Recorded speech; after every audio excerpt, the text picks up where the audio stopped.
할렐루야. 오늘 이 시간에는 악한 세상을 빠져나온 이후에라는 제목으로 오늘 주신 창세기 말씀을 전하려고 합니다. 이 저녁에도 이 말씀을 통해서 우리에게 주시는 우리 구주 하나님의 그 은혜와 그 하나님의 뜻을 잘 알아가는 복된 시간이 되기를 바랍니다. 이 소돔과 고모라라고 하는 도시는 그들의 죄로 말미암아서 멸망을 당하고 말았습니다. 오늘 말씀을 보니까 23절에 롯이 소알에 들어갈 때 해가 돋았다라고 하면서 이제 이때 하늘로부터 곧 여호와께로부터 불과 유황이 떨어져서 이 소돔과 고모라가 완전히 멸망당했다고 말씀을 하고 있죠. 이 소돔과 고모라가 이제 멸망을 당한 이유는 그들의 죄악 때문이었습니다. 이것을 통해서 하나님께서는 이 세상의 죄악을 감찰하시는 분이며 또한 이 죄에 대해서는 하나님은 그 공의로우신 속성에 의하여서 심판을 내리시는 분이라는 것을 다시 한번 우리에게 일깨워주고 있는 것입니다. 한편으로 이 일이 벌어지는 중에 오늘 말씀처럼 롯은 이제 소알이라고 하는 성에 들어가고 있었습니다. 분명히 하나님께서는 이 천사들을 미리 보내셔서 이 롯과 그 가족이 이제 소돔에 더 이상 머무르지 말고 하나님의 심판이 임박했으니 이제 나와라라고 말씀하셨고 이 성을 떠나서 이제 산으로 들에도 머물지 말고 산으로 피하라 하셨는데 지금 이제 롯은 소알이라고 하는 성에 들어가고 있는 상황입니다.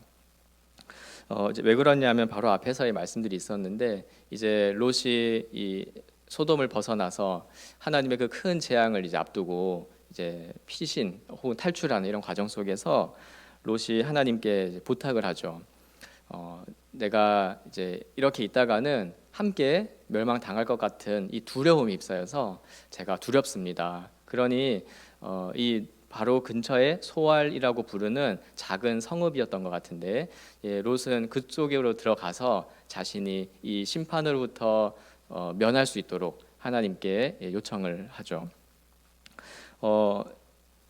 이 사실 소돔 바로 근처에 있는 성이었기 때문에 뭐 소알이 성경에 나와 있지 않지만 그 소돔과 고모라의 그 죄악이 가득한 것을 생각할 때 그 가까이 있는 성읍들이라고 해서 무언가 그 소알은 크기도 작고 또 소돔에서 거리도 좀 떨어져 있으니까 그곳은 조금 괜찮거나 혹은 좀 의로운 사람들이 모여 있었나 보다라고 생각하기는 어려울 것 같습니다. 그냥 롯의 생각은 한 가지였습니다. 너무 두렵다. 이 두려움으로부터 특별히 이 두려움은 이제 하나님의 심판이었기 때문에 이 두려움으로부터 면하려고 한다면 이제 나를 지켜줄 어떠한 장소 혹은 어떠한 방법이 있어야 됐다는 생각을 했던 것 같아요. 근데 우리가 말씀을 쭉 보고 있지만 하나님이 이 심판을 내리실 때 롯이 정말 안전하게 그 두려워할 이유가 없을 만큼 편안하게 있을 수 있는 방편과 장소가 있다면 그것은 하나님께로 가는 거였죠. 하나님이 그와 함께 하시는 곳으로 혹은 하나님이 주신 말씀을 따라서 거하고 신뢰하고 따라갈 때 사실 이 두려움은 없어질 수가 있었고 근본적으로 해결될 수 있었던 것인데 아마도 롯은 그렇지 못한 것 같습니다.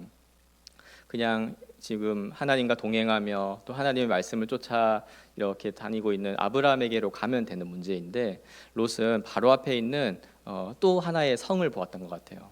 그가 처음에 재물을 선택하고 거처로 옮기다가 이 소돔이라고 하는 크고 화려하고 부유한 그런 성에 들어갔을 때 마치 그곳을 천국이라고 생각하고 이곳이 마치 애굽 땅과 같은 에덴 동산과 같은 곳이라고 여기면서 들어갔을 때 그 마음이 여전히 남아 있었던 것이죠. 그래서 롯이 보았을 때는 이 소알이라고 하는 작은 성읍이 자신에게는 임시적으로라도 자기를 보호해주고 또 자기를 이 심판에서 면하게 해줄 수 있는 곳이라고 여기고 하나님께 제가 여기로 가면 안 되겠습니까? 라고 요청했던 것이죠. 그래서 롯은 이 하나님의 이 말씀에 대한 어떠한 불신앙 혹은 자신의 그 두려움에 의해서 이런 요청을 하지만 하나님께서는 그런 놀랍게도 롯의 이야기를 들어주세요. 그래서 그러면 이제 소알로 가라 이렇게 하셔서 지금 롯은 소알에 들어가는 것이죠. 이제 소알에 딱 들어갔을 때 말씀을 보니까 하늘에서 이 유황이 떨어지고 불이 비같이 내려졌다고 이야기를 합니다. 이제 우리도 좀 있으면 이제 봄이 되면 봄비가 이렇게 오게 되면 그 봄비가 이제 오다 보면 어떻습니까? 이제 대지를 촉촉하게 다 적셔서 어느 곳도 이제 젖지 않은 곳이 없을 만큼 이렇게 모은 지면이 젖는 것처럼 그런 비같이 여호와께로부터 하늘로부터 불과 유황이 떨어져서 온 지면을 덮었던 것이죠. 불이기 때문에 떨어지면 그냥 젖어 스며드는 것이 아니라 이 땅에 있는 모든 것들을 불태워서 이제 아예 잿더미로 만드는 그런 불이었습니다. 그러니까 하늘에서 불이 내려온 거죠. 근데 이것은 단지 하늘에서 뭐 어떤 운석 같은 게 떨어진 자연 현상이 아니라 성경은 여호와께로부터 이 불이 내려왔다고 이야기를 합니다. 그래서 정말 하나님께서는 경고하신 대로 또 말씀하신 대로 이 소돔과 고모라의 이 죄악을 태워서 없애버리시는 정화의 불이시면서도 또한 심판의 불이 임했던 것이죠. 그렇게 소돔과 고모라는 그 도시가 어땠는지 우리가 지금 정확하게 알 수가 없으나 이 기록에 의하면 이 역사 속에서 하나님의 심판을 받아 완전히 다 없어지게 됩니다. 그 땅에 있는 모든 성읍과 모든 재산과 사람과 짐승과 그 땅에 난 모든 것들이 다 불타서 없어진 것이죠. 이렇게 소돔과 고모라는 그들의 죄악으로 하나님의 심판을 받아 멸망을 당한 것입니다. 이 심판은 한편으로는 하나님의 그 구원을 잘 설명해 주는 혹은 하나님이 어떤 분이신지를 설명해 주는 상징적인 사건이라고 말할 수가 있습니다. 그러니까 소돔과 고모라의 이 불심판 혹은 멸망은 굉장히 특별한 사건이에요. 특별하다는 것은 소돔과 고모라의 이 사건은 이제 우리의 일상 속에서 또 역사 속에서 아주 일반적으로 이렇게 다시 재현되거나 하는 사건이 아니라는 것이죠. 그래서 지금 우리가 하나님 앞에 범죄했을 때 하나님은 소돔과 고모라를 대하는 방식으로 지켜보시다가 때가 되면은 이렇게 불태워 없애시는 그런 식의 이 일들을 행하지 않으시죠. 마치 소돔과 고모라 같은 경우는 과거 옛날에 이 노아 시대의 큰 홍수 사건이라든지 혹은 이스라엘이 애굽 땅에서 탈출할 때 나타내 주신 10가지의 큰 재앙과도 같이 분명히 하나님께서 그 말씀대로 또 그 공의대로 심판을 내리신 사건이지만 그 사건 자체를 통해서 분명히 하나님이 누구신지를 나타내는 그 상징적인 역사적인 사건이라고 말할 수가 있는 것입니다. 그래서 우리는 소돔과 고모라의 심판을 대할 때 우리도 이렇게 죄악 가운데 머물면은 하늘에서 불이 떨어져 다 없어지겠구나 이렇게 단편적으로 생각하지가 않죠. 물론 그렇게 하지 않으시지만 그러나 이 사건을 통해서 정말 이 너무나 크고도 두렵고도 너무나 모든 것을 태워버린 이 엄청난 사건을 통해서 하나님은 오고 가는 모든 하나님의 백성들에게 하나님 자신이 누구신지 또 우리가 하나님을 어떻게 생각하고 그 앞에서 어떻게 살아가야 합당한 것인지를 알려주고 있는 것입니다. 두 가지를 생각해 볼 수 있을 것 같아요. 첫 번째는 이 소돔과 고모라에 내려진 이 심판은 정말로 하나님께서 저 멀리에서 가만히 계신 분이 아니라 오늘 이 땅에 또 우리의 죄악을 감찰하시고 또 때로는 현재적인 심판을 하나님의 그 섭리 가운데 창조와 이 다스리시는 섭리 가운데 실제로 내리시는 분이시라는 것을 나타내 준 사건입니다. 그래서 하나님께서는 반드시 또 항상 우리의 죄에 대해 살피시고 계시며 또 하나님의 그 근본 속성 자체가 이 죄에 대해서는 결코 넘어가지 않으시고 용납하지 않으시는 분이심을 이 사건을 통해 우리에게 분명히 알려주는 것입니다. 그래서 우리는 하나님을 생각할 때 구원의 하나님을 생각할 때 그분은 죄에 대해서 분명히 보고 계시며 또 하나님의 공의로운 속성에 의해서 우리의 죄를 용납하지 않으시고 오히려 공의롭게 심판을 내리시는 분이라는 사실을 곧 공의의 하나님이라고 하는 사실을 우리는 생각하게 만드는 것이죠. 또 한 가지가 있습니다. 이 심판을 통해서 우리는 그 하나님의 공의로우신 속성 가운데에서도 은혜를 베푸셔서 구원을 베푸신다는 것을 보여주는 증거가 소돔과 고모라의 심판이라고 말할 수가 있겠습니다. 소돔과 고모라에 살아갔던 모든 죄인이, 모든 사람이 그 어린아이도 남김없이 다 심판을 당했어요. 근데 창세기 말씀에서는 이 과정을 통해서 바로 이 롯이라고 하는 인물이 이 심판으로부터 면하고 구원을 받게 됩니다. 물론 우리가 살펴보았듯이 롯은 구원받을 만한 유일한 의로운 사람은 아니었어요. 우리가 19장 앞에서 쭉 살펴보았지만 롯도 의인이라고 하기에는 그의 생각과 또 그의 판단하는 것들이 너무나 불신에 가깝고 또 이 소돔의 그 죄악된 습성들에 너무 젖어 있는 사람과 별반 다르지 않은 그런 것임을 우리는 살펴보았습니다. 그럼에도 하나님께서는 이 심판 과정 속에서 분명히 죄로 가득한 이 세상을 심판하시는 것을 보여주시면서도 그 와중에 롯을 피하게 하시고 또 롯을 이 심판에서 면하게 하신다고 하는 분명한 사실, 이 역사를 보여주신 것입니다. 그래서 29절에는 이렇게 말씀을 하고 있죠. 하나님이 그 지역의 성을 멸하실 때, 곧 롯이 거주하는 성을 엎으실 때에 하나님이 아브라함을 생각하사 롯을 그 엎으시는 중에서 내보내셨더라. 하나님께서는 이 아브라함을 생각하시고, 즉 아브라함과 맺은 이 구원의 언약을 기억하시고 그 아브라함과 연결되어져 있는 이 롯을 심판 속에서 건져내신 것이죠. 사실 롯이 탈출하는 과정, 또 이후에 보여지는 모든 모습들은 사실 전형적으로 하나님을 온전히 신뢰하지 못하고 계속해서 자신의 어떤 두려움, 자신의 처지를 이렇게 재면서 갈팡질팡하는 모습들을 일관적으로 보여주는 인물인데요. 그러나 하나님께서는 그러한 롯을 대할 때 아주 일관적으로 그를 어떻게 해서든 건지시려고 하시고 이 어떻게 해서든 그의 생을 이어가시려고 하는 모습들을 보게 됩니다.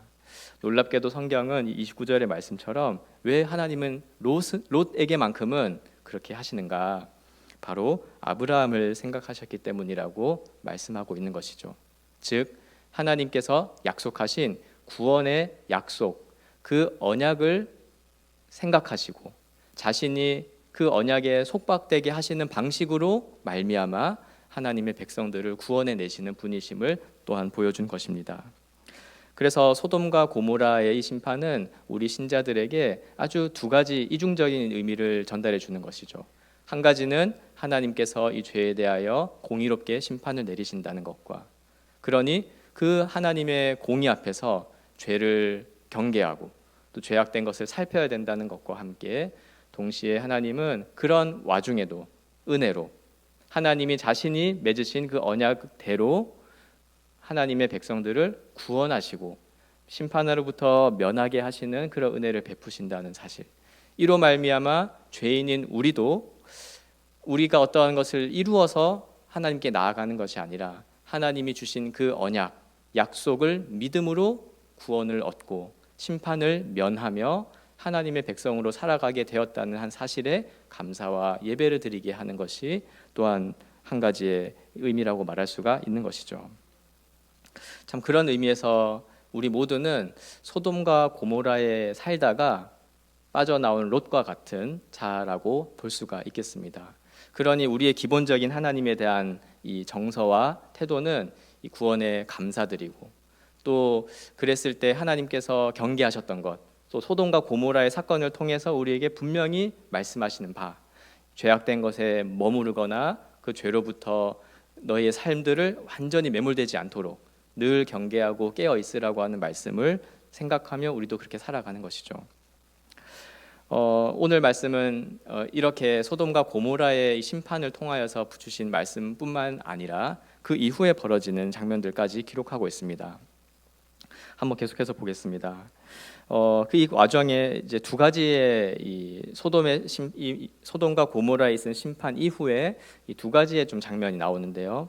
한 가지는 롯의 아내가 소금 기둥이 되어버린 사건, 그리고 또 한 가지는 그 이후에 롯과 그 두 딸들이 이제 근친상간이라 그러죠. 함께 동침하여서 자손을 낳게 되는 이 두 가지 사건을 또한 이 소돔과 고모라의 심판 본문 안에다가 기록해 놓고 있습니다.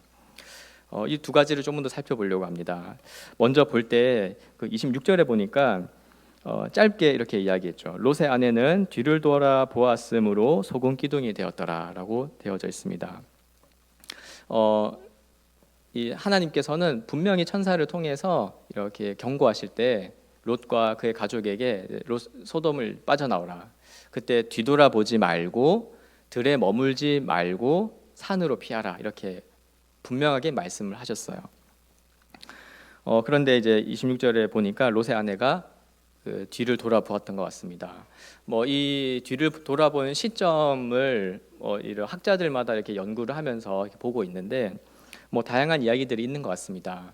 어떤 분들은 이제 아직은 해가 짱짱하고 하늘에서 이렇게 불 유황이 떨어지기 직전에 그 화창한 맑은 하늘 속에서 이제 롯의 아내가 어떻게 보면은 너무 영문도 없이 롯이 가자고 하면서 이제 나갔으니까 소돔을 한번 돌아본 것이 아닌가라고 보는 분들도 있고, 또 어떤 분들은 이제 하늘에서 불이 떨어지고 불이 타고 하면은 평범한 것은 아니겠죠. 큰 소리가 나고 이제 불에 타게 되면 난리가 날 텐데 또 그런 모습을 뒤돌아봐서 지켜보한 것인지 이렇게 보는 경우들이 이제 다 있습니다.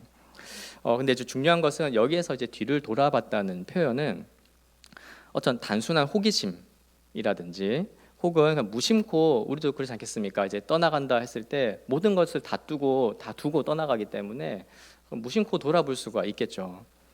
저도 이제 예전에 그 이사를 갈 때 생각해 보면, 이사를 가거나 학교 기숙사에서 짐을 딱 뺄 때 보면은 다 빼고 나면 그 빈 방을 보면서 약간 그 속에서 있었던 사건들도 생각나고 하면서 한 번 더 쳐다보게 되고 한 번 더 생각하는 시간들이 있었거든요. 그런 것도 당연히 이제 롯이나 그의 아내도 소돔에서의 삶이 물론 그 세상에 절어 있는 삶이었지만 거기에서 아이도 낳고 두 딸도 낳아 기르고 이런 생활들이 있었기 때문에 그렇게 한번 뒤를 돌아볼 수 있는 건 아닌가. 그런데 그 한번 뒤를 돌아봤다는 것 때문에 어떻게 소금 기둥이 되는가, 이렇게 생각할 수도 있겠죠. 근데 이것은 단순히 뒤를 돌아봤다는 것이 그냥 고개를 돌렸다는 이 행위 때문에 소금 기둥이 됐다. 그럼 하나님이 너무 하신 건가요? 너무한 거 아닌가? 또 놀라울 수도 있겠죠. 근데 사실 그렇게보다는 이 롯의 아내가 뒤를 돌아본 이유는 본문에서 그걸 자세하게 설명하고 있지 않지만 아무래도 이 소돔에서의 살아가던 삶에 대한 어떤 그리움에서 돌아본 것이라고 이해할 수가 있을 것 같습니다. 그러니까 모든 것이 소돔에 있고 또 사실은 그 소돔에서 살아가는 삶의 방식이나 자신이 가진 것들이나 사회적 지위 이런 것들이 다 소돔에 있었기 때문에 사실 소돔을 빠져나오는 입장에서 무엇을 딱 떠올리냐면 나와서 심판을 면하는 거는 일단은 감사하다 이렇게 생각할 수 있지만 앞으로 어떻게 살아갈 건가. 그랬을 때 아마도 롯의 아내가 생각했던 것은 이 소돔에서의 삶의 방식, 거기에 두고 온 것들, 여기에서부터 우리의 미래가 있고 또 미래를 꿈꾸면서 왔던 삶들이 있을 텐데 이것으로부터 도저히 포기할 수 없고, 그리고 이것을 버리는 것이 너무 아깝기 때문에 뒤를 돌아본 것이다라고 우리는 이해할 수가 있는 것이죠. 이 본문을 조금 더 적극적으로 해석하는 성경학자들 같은 경우는 뒤돌아봤다는 것이 단순히 고개를 돌렸다가 아니라 가던 길을 되돌려서 다시 소돔으로 돌아갔다라고까지 해석하는 경우도 있습니다. 그렇기 때문에 그것이 실제로 고개를 돌린 것인지 돌아간 것인지 우리가 분명하게 알 수는 없으나, 그러나 이 문맥상 분명히 이해할 수 있는 것은 이 롯의 아내는 여전히 이 소돔에서의 삶, 또 소돔에서의 그 사용할 방식들, 그런 문화들에 대해서 뿌리치지 못하고 거기에서 먹고 마시고 사고 팔고 집을 짓던 그 삶을 포기하지 못한 채 그의 마음은 혹은 행동으로 다시 소돔으로 돌아가는 그러한 모습이라는 것을 이해할 수가 있죠. 그렇기에 소돔의 아내에게도 소돔과 고모라가 심판을 당할 때와 같은 똑같은 방식으로 이제 심판을 당하게 됩니다. 그 뒤돌아 보니까 이제 소금 기둥이 되었죠. 이것도 막 연구하시는 분들은 이런저런 이야기를 막 하는 것 같은데 어떤 분들은 실제로 말씀에 그렇게 돼 있으니 이제 소금 기둥이 된 거, 소금이 된 거다. 또 어떤 분들은 이제 소돔과 고모라가 막 심판을 당할 때 이제 단순히 하늘에서 비만 떨어진 것이 아닌 불비가 내린 것만이 아니라 땅에서는 갈라지고 뭐 그렇다면 화산 활동도 생길 수도 있겠고 뭐 그런 것 관련해서 이제 아예 심판의 잿더미에 뒤덮인 모습을 뭐 소금 기둥이라고 표현한 거다라고 하는 분도 있습니다. 어쨌거나 분명한 사실은 이 롯의 아내가 소돔에 대한 이 미련을 버리지 못하여서 그 결과 소돔에서 롯과 함께 탈출해서 나왔음에도 불구하고 소돔과 고모라와 함께 멸망을 당했다고 하는 것을 우리에게 분명히 보여주고 있는 것입니다. 이 사건은 너무나 상징적이기도 하고 또 구원의 역사의 가운데 너무 중요한 사건이었습니다. 그래서 예수님께서도 제자들과의 대화 속에서 그 인자의 날에 있을 심판을 이야기하시면서 딱 예를 한 사람 들었는데 그게 그 롯의 아내였어요. 우리 누가복음 17장 28절에서 32절의 말씀인데요. 한번 제가 읽어드리겠습니다. 또 롯의 때와 같으리니 사람들이 먹고 마시고 사고 팔고 심고 집을 짓더니 롯이 소돔에서 나가던 날에 하늘로부터 불과 유황이 비오듯 하여 그들을 멸망시켰느니라. 인자가 나타나는 날에도 이러하리라. 그날에 만일 사람이 지붕 위에 있고 그의 세간이 그 집 안에 있으면 그것을 가지러 내려가지 말 것이요 밭에 있는 자도 그와 같이 뒤로 돌이키지 말 것이니라. 32절 롯의 철을 기억하라. 아멘.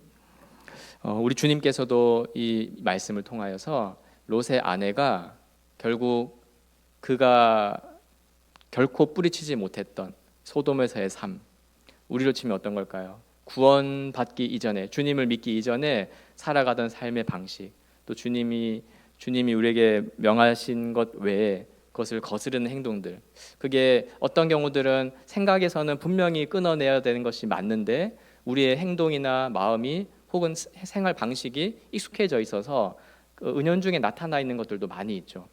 그런 것들을 두고 그걸 계속 붙잡고 있고 혹은 그것을 잡으러 가지러 고개를 돌리고 그 집으로 다시 돌아가는 그날에는 롯의 처와 같이 될 거라는 것을 기억하라는 거예요. 이것은 주님께서 말씀하신 것이기 때문에 우리가 귀를 더 기울여 들어봐야 하는 것이죠. 그냥 잠깐이니까 괜찮겠거니 또 지금은 그래도 아무 일이 없으니까 하늘에서 뭐 불과 유황이 떨어지는 게 눈에 보이지 않기 때문에 지금은 괜찮겠거니라고 생각하는 것들을 딱 생각할 때 주님이 다시 오셔서 하실 이 심판 가운데 결코 용납되어질 수 없는 것이라고 하는 사실을 롯의 철을 상기시키며 기억해야 하는 것입니다. 그래서 이 말씀을 따라서 우리도 우리 자신을 살펴보고 정말 혹시 롯의 아내와 같이 우리가 분명히 구원받아 이 악한 세상으로부터 구원을 받았고 이제 사랑의 아들의 나라로 들어간 사람들인데 여전히 어떠한 것에 미련을 버리지 못하거나 혹은 이렇게 내 마음이 그냥 이렇게 불러일으키는 대로 분별하지 아니하고 절제하지 아니하고 고개를 돌리고 있는 것은 없는지를 살펴보아야 할 것입니다. 오늘 말씀은 또 한 가지의 사건이 있었는데요. 그것은 이 롯이 두 딸과 동침하여 후손을 낳게 된 사건이 굉장히 많은 이제 분량을 가지고 설명을 하고 있습니다. 간단히 살펴보려고 하는데요. 핵심은 33절에 있습니다. 이제 33절에 보니까 이제 밤에 그 두 딸이 모의를 한 다음에 그 아버지에게 들어가 술을 마시게 하고 롯은 취했죠. 그리고 이제 큰 딸이 들어가서 아버지와 동침을 하게 됩니다. 이때 성경은 그 아버지가 그 딸이 눕고 일어나는 것, 자기와 동침을 하고 하는 것들을 전혀 알지 못했다라고 기록하고 있죠. 즉 이제 술이 아주 많이 취해가지고 어떤 일이 일어났는지 기억하지 못할 만큼 만취한 상황인 것입니다. 근데 이게 지금 어떤 상황, 어떤 배경 속이었냐면 조금 전에 소돔에서 탈출한 상황이에요. 그리고 뭐 아브라함뿐만이 아니라 롯은 더 가까이에서 보았겠죠. 정말 그 죄악된 성읍이 하나님의 불에 의해서 완전히 다 없어진 사건을 이제 보고 근데 지금 롯은 또 희한하게도 이 일을 어디서 지금 벌이고 있냐면 소알 성에 있다가 나와 버렸어요. 소알에 있다가 왜 나왔냐면 여전히 두려운 거예요. 분명히 자신이 생각했을 때 소알이라도 들어가면 잠깐 면할 수 있겠다라고 생각해서 요청한 것이었고, 하나님도 그렇게 하라고 하신 건데, 소알에 있어서 이제 이 사건이 끝나고 나니까 롯이 또 생각이 드는 거죠. 아, 두렵다. 무엇 때문에 두려웠는지는 뭐 알 수가 없습니다.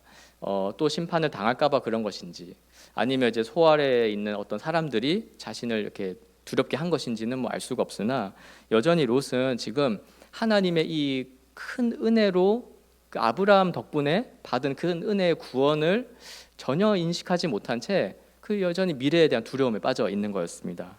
그래서 이제 어디까지 가냐면 그냥 어떤 굴에 들어가게 되죠. 두 딸과 함께 셋이 거하게 됩니다. 그러니까 여전히 롯은 지금 이 두려움 속에 있는 것이죠. 그 무슨 뜻이냐면 하나님을 신뢰하지 못하는 거예요. 우리가 어떠한 미래에 대한, 또 내 삶의 내 현재 처지에 대한 두려움에 깊이 빠지게 되는 그 마음의 바닥을 생각해 보면 구원의 하나님, 또 인도하시는 하나님에 대한 그 신뢰를 하지 못했을 때 반드시 발생하는 감정이 두려움인 거거든요. 나 어떻게 되려나? 뭐 지금 내가 어떻게 될 것인가?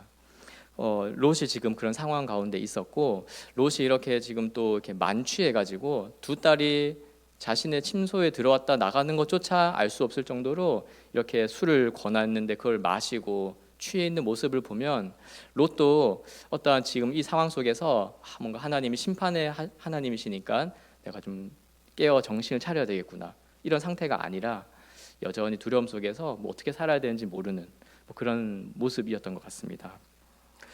그렇게 해서 이제 이 사건이 벌어지게 되죠. 그래서 성경에서는 또 이 사건 자체도 뭐 흔한 사건은 아닙니다. 이제 하나님의 보통 이방인들, 하나님의 심판을 받는 소돔과 고모라의 사람들이나 할 법한 생각, 행실들을 이 하나님의 은혜로 구원을 받은 사람들에게 나타난 사람들이 이런 일을 하고 있는 것이거든요. 뭐 이유들은 이제 계속 살펴봐야 되겠지만, 또 중요한 것은 이 두 딸이 왜 이런 일을 벌였을까? 아마 이 정황상을 보니까 무슨 자신의 어떤 정욕을 채운다든지 뭐 이런 목적은 아니었던 것 같아요. 보니까 지금 우리의 배필 될 사람이 없으니까, 그리고 사실 아버지도 이미 늙었으니까 아버지를 통해서라도 이제 동침하고 후손을 이어가자, 뭐 이런 생각이었던 것 같습니다. 근데 여기에 이제 이 두 딸의 생각은 뭐냐면 우리에게 배필이 될 사람들이 없다라는 거예요. 31절을 보니까 온 세상의 도리를 따라서 우리의 배필될 사람이 이 땅에는 없다라고 자신들이 판단을 하고 있죠. 아마도 이제 지금과 같이 우리가 생각하는 어떤 세상이라든지 사회에 대한 인식이 많이 다르니까, 고대 사회 같은 경우에 그런 소돔과 고모라와 같은 일들을 겪고 난 이후에 자신들만 딱 살아남아서 굴에 있으면 아마도 그 생각이 들 것 같아요. 이 세상에 살아남은 사람이 이제 우리밖에 없구나. 지금이야 전 세계 어딘가 누군가가 몇백만 명, 뭐 몇억 명이 있겠지라는 것이 지식이 있지만, 그 당시에는 온 일대가 이제 잿더미가 되어 있고, 그리고 뭐 더 이상의 소망도 없어 보이는 이때니까 이제 사람들도 다 죽었고, 그리고 이제 보통 모든 가진 것을 가지고 이제 사회의 지위나 재산을 가지고 이제 배필을 찾고 결혼해야 후손을 낳는 것인데, 모든 것이 소돔에 있었기 때문에 이제 한 푼도 없죠. 그냥 굴 속에서 거의 뭐 원시적인 상황 속에서 딱 있으니까, 이제 두 딸이 생각하기에 이 세상의 도리를 따라서 우리가 결혼을 하고 자손을 낳고, 그리고 고대 사회일수록 이제 결혼을 하여서 자손을 낳는다는 것 자체가 이제 어떤 삶의 안정을 찾거나 그 미래를 이제 만들어 가는 것과 더 긴밀하게 연결되어져 있는데, 이제 그런 일은 우리 인생에 없을 거다라고 판단한 것입니다. 근데 사실 이 두 딸도 우리가 좀 생각해 볼 지점이 있죠. 이 두 딸은 롯과 함께 그 하나님의 두렵고 큰 심판의 가장 가까이의 목격자 중에 한 명입니다. 심지어 자신들을 낳아준 어머니가 소금 기둥이 되어버린 것을 또 알고 있죠. 동시에 그런 무서운 심판 속에서 이유는 모르겠으나 하나님의 그 은혜로 구원을 받아서 현재 살아남아 있는 구원의 은혜의 수혜자이기도 합니다. 그렇다면 한 번쯤은 생각할 것이, 그렇다면 이제 우리가 살아갈 길은 하나님을 의지하고 사는 거구나. 우리의 아버지인 롯, 그리고 이제 조카 롯이 조카니까 이제 그 삼촌 고모 할아버지 뻘이 되는 아브라함처럼 하나님을 신뢰하고 또 하나님이 이렇게 우리를 이 심판 가운데서도 구원해 주셨다면 하나님 의지해서 살아가면 되겠구나. 우리 눈에 봤을 때 뭐 배필도 없어 보이고, 그러니까 우리의 인생의 미래는 없어 보이지만, 그러나 하나님을 신뢰하고 살아가면 하나님은 우리를 선한 길로 인도해 주시겠구나 라는 생각으로 고쳐 먹고 이제 생각하고 행동했었어야 되는데, 여전히 이 두 딸은 그냥 머릿속에 이 세상의 도리를 따라서 생각하고 있는 것이죠. 마치 이 출애굽에서 온갖 재앙을 보고 또 하나님의 살아계신 증거들을 막 보면서 나왔던 이스라엘 백성들이 마치 하나님이 없이 살아가는 이방 민족과 별다를 바 없는 생각을 하는 것처럼 두 딸도 그렇게 살아가고 있는 것을 보게 됩니다. 이러한 것은 또 우리에게는 반면 교사의 모습이 되죠.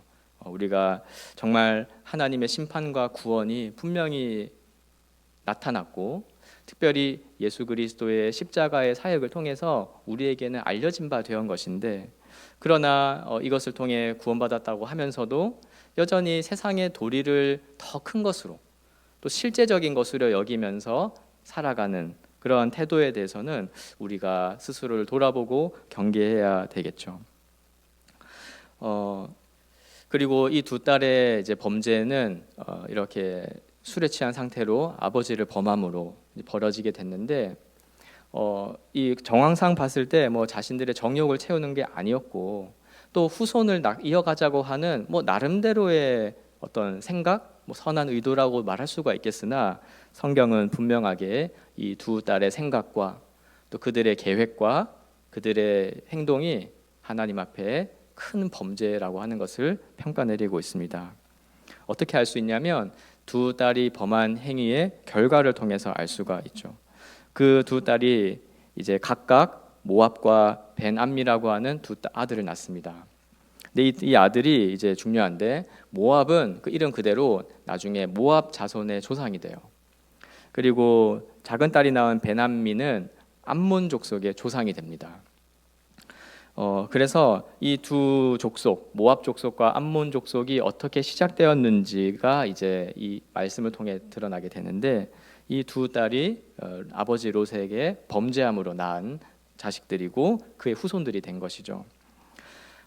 이 열매를 통해서 이 두 딸이 나름대로의 결심한 것은 하나님 앞에서의 범죄였음이 증명이 됩니다. 훗날에 이 두 아들의 후손들이 어떤 일들을 하게 되냐면, 이스라엘이 출애굽하여서 다시 가나안 땅으로 들어가려고 할 때 그 여정 속에서 그 방해꾼들이 돼요. 모압과 암몬 족속이 그 길을 이제 지나가게 해주지 않고 방해를 하고 하게 됩니다. 이 일로 인해서 모압과 암몬 족속은 이제 영원토록 여호와의 총회, 그러니까 하나님의 백성에 들어오지 못하고, 원래 하나님께서 그 구원받은 자들을 통해서 축복의 통로를 쓰시는 백성들의 무리인데 그 속에 포함되지 못하게 됩니다. 도리어 이제 이방 족속이 되어서 이제 이 아브라함의 자손들, 이스라엘 자손을 통해서 하나님의 축복을 이제 받아야만 구원을 얻는 그런 처지가 되는 것을 우리 나중에 알 수가 있죠. 그래서 이 모든 사건들은 바로 이 하나님께서 소돔과 고모라를 심판하시는 과정 속에서 또 그 이후에 벌어지게 되면서 정말 자신의 그 인생이 하나님의 말씀과 그분의 인도하심을 신뢰하며 살아가는 것인지, 아니면 자신이 보기에 좋은 것, 이 세상이 봤을 때도 좋다고 하는 것들을 쫓아서 선택하며 살아간 그 과정과 열매인지를 구분하게 해주는 사건이었던 것이 사건인 것입니다. 이 모든 것이 롯의 선택에 의한 결과였습니다. 롯이 자신의 눈에 보기에 좋은 것을 따라 선택한 결과는 소돔과 고모라라고 하는 아주 대도시, 아주 정말 천국과도 같은 그런 곳에서의 삶으로 열매 맺는가 싶었지만, 그 결과는 하나님의 크고 두려운 심판과 또 그 이후에 벌어진 이 일들의 열매들이 결국에 하나님의 구원 역사의 반대편에 서게 되는 그러한 열매들로 맺어지게 되는 것입니다. 아브라함과 동일한 선상에서 시작했으나 재물을 선택함으로써 우리 모든 구원받은 자들의 반면 교사가 되는 예시가 되어버린 것이죠. 오늘 이 말씀은 그래서 우리에게 구원의 은혜와 함께 동시에 우리가 은혜 받은 자로서 반면 교사로 삼아야 할 장면들을 아주 분명하게 또 역사적으로 하나님께서 실제 일으킨 사건을 통해서 우리에게 보여주고 있는 것입니다. 이들과 달리 우리는 예수 그리스도의 십자가의 죽음을 통해서 이제 건짐을 받았고 악한 세상 속에서 있다가 빠져나온 은혜를 받은 자이죠. 그렇기에 우리가 좀 간단하게 세 가지의 적용점을 이야기하고 마치려고 합니다. 먼저 첫 번째는 이 롯의 선택과 소돔 고모라의 심판에 이르는 모든 과정을 통해서 볼 때 우리가 오늘을 또 지금보다 더욱 하나님의 그 말씀에 대해서 더 진지하게 또 무겁게 받아들여야 할 것 같습니다. 정말로 하나님께서는 분명하게 기준을 제시하셨고 명령하셨고 또 그렇게 판단하시겠다고 하신 분명한 말씀이 있다는 것을 기억하고 우리는 이제 오만 가지 상황이 부딪히면은 이제 요동치는 게 우리의 감정이지만 분명한 하나님의 말씀이 있다는 것을 더 무겁게 받아들이고 그 말씀 앞에 우리의 감정 또 우리의 생각, 계획 또 우리의 기대하는 열매들을 이렇게 조정하고 절제시키고 순종시키는 마음이 필요하겠습니다.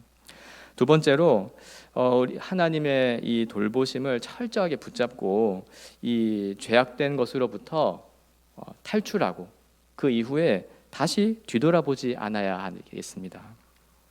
우리가 뒤돌아보면은 어떻게 됩니까? 소금 기둥이 돼요. 그러니까 다시 죄에 빠지게 됩니다. 우리의 죄는 우리 자체가 죄로 물들어 있는 본성 때문에 늘 유혹을 받습니다. 그러니까 고개를 돌릴만 하죠. 그것을 돌리고 계속 보고 있다가 보면 그쪽으로 가게 되어져 있어요. 그럴 때 기억하십시오. 롯의 철을 기억하시기 바랍니다. 그리고 사실 고개를 돌리지 않고 다시 주님께로 향하려면은 단순히 이제 내가 심판당한다. 내가 죄를 지으면 심판을 당한다.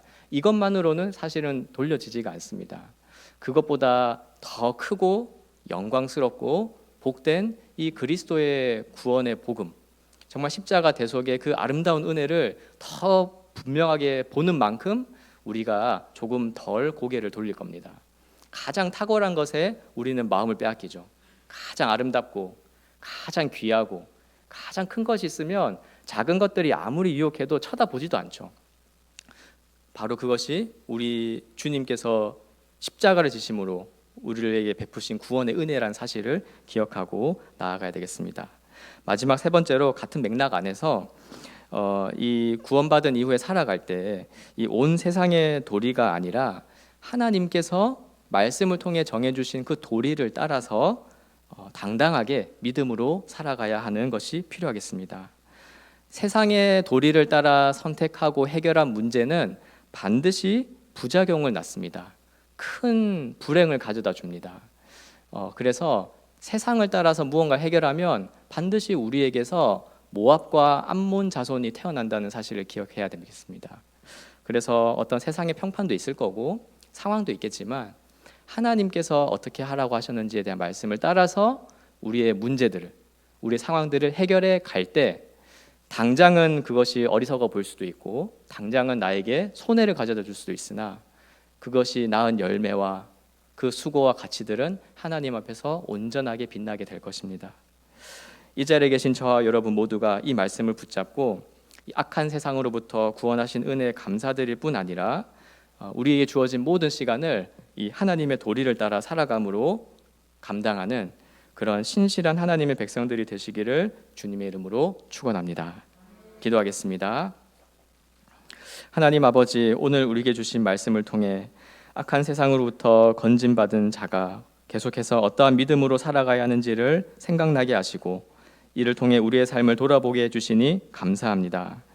악한 세상에서 소돔 사람과 별반 다를 바 없는 그런 모습으로 살아가던 저희들을 내버려 두지 않으시고 구원하시기 위하여 예수님을 보내주시고 또 우리에게 말씀과 성령을 통하여 믿음 주셔서 하나님이 기뻐하시는 그 도리를 따라 하나님의 백성으로 삼아 주신 은혜를 살아가는 삶을 주신 은혜를 감사하며 또한 예배를 드리기를 원합니다.